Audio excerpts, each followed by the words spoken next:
Assalamualaikum warahmatullahi wabarakatuh. Perkenalkan, saya Wahyudi, mahasiswa semester 5, dan saya mengambil prodi Pendidikan Agama Islam, dan saya berkuliah di Institut Agama Islam IAI Al-Qadiri Jember. Nah, di sini saya akan menjabarkan kembali suatu makalah, atau bisa kita katakan mereview ya guys ya. Di sini saya akan mereview suatu makalah yang berjudul Arti Evaluasi, Penilaian dan Pengukuran, yang mana makalah ini masih berkaitan dengan mata kuliah evaluasi pembelajaran. Sebelum saya melanjut kepada pendahuluan dan pembahasan dari makalah ini, saya tidak lupa haturkan rasa hormat kepada Bapak Fikri Farihin, MPDI, selaku dosen pengampu mata kuliah evaluasi pembelajaran, dan kepada teman-teman sekelas yang saya banggakan. Baik, kita langsung saja menuju kepada pendahuluan. Pendidikan merupakan suatu proses kegiatan yang disengaja atas input untuk menimbulkan suatu hasil yang diinginkan sesuai tujuan yang telah ditetapkan.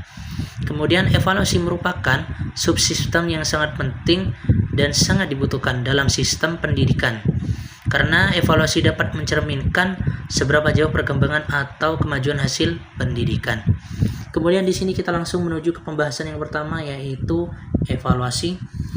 Evaluasi secara istilah dalam bahasa Inggris yaitu evaluation, yang artinya penilaian. Di sini Wang and Brown, penulis dari buku Evaluasi Pembelajaran, berpendapat bahwa evaluasi merupakan suatu tindakan atau proses dalam menentukan nilai daripada sesuatu.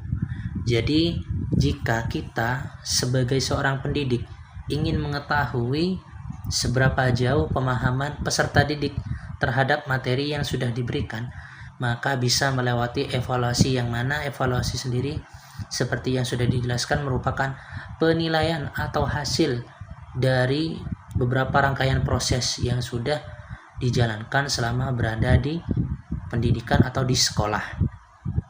Kemudian di sini ada tokoh juga yang berpendapat, yaitu Benjamin S. Bloom, bahwa evaluasi merupakan bukti-bukti yang cukup untuk dijadikan dasar penetapan ada tidaknya perubahan yang terjadi pada anak didik.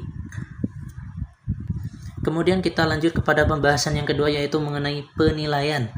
Penilaian sendiri merupakan proses sistematis meliputi pengumpulan informasi, baik itu berupa angka, deskripsi verbal, analisis, dan interpretasi untuk mengambil keputusan. Kemudian di sini kita lanjut ke pembahasan yang ketiga, yaitu pengukuran. Tokoh yang membuat buku evaluasi pembelajaran, yaitu Wang and Brown, berpendapat bahwa pengukuran adalah suatu tindakan atau proses untuk menentukan luas atau kuantitas daripada sesuatu.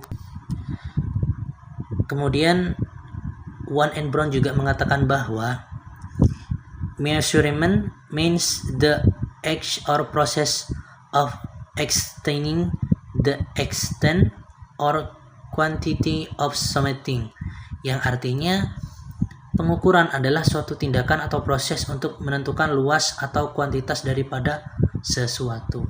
Jadi di sini pengukuran di dalam suatu evaluasi pembelajaran sangat penting, dikarenakan dengan adanya pengukuran kita bisa menentukan seberapa jauh peserta didik memahami materi dan seberapa luas ilmu pengetahuan mereka terhadap sesuatu hal yang sudah diajarkan di sekolah.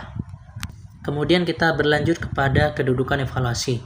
Kedudukan evaluasi sendiri merupakan poin penting dalam proses transformasi kebudayaan dan peradaban untuk memastikan karakteristik dan keunikan siswa yang akan masuk dalam transformasi. Diperlukan evaluasi terhadap masukan.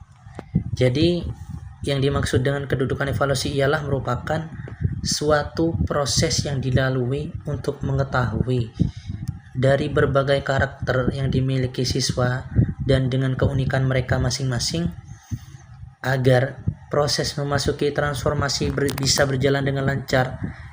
Maka baik bagi kita sebagai pendidik untuk mengetahui kedudukan evaluasi tersebut dengan sangat teliti.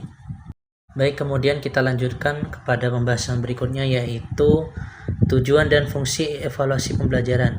Evaluasi sendiri memiliki tujuan, yaitu melakukan evaluasi dalam pendidikan adalah untuk mendapatkan informasi yang akurat mengenai pencapaian tujuan instruksional.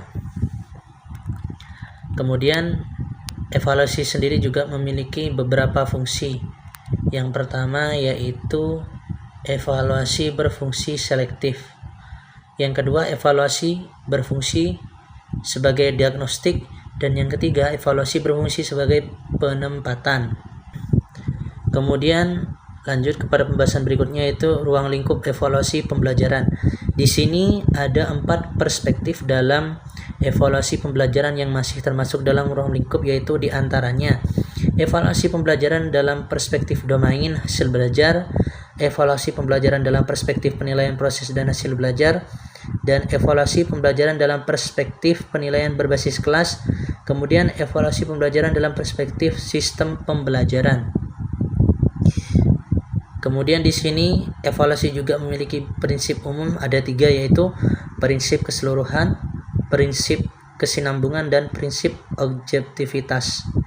Dan yang terakhir yaitu evaluasi pembelajaran memiliki 4 jenis, yaitu evaluasi perencanaan dan pengembangan, kedua evaluasi monitoring, ketiga evaluasi dampak, dan yang keempat evaluasi efisiensi ekonomis, dan yang terakhir evaluasi program komprehensif.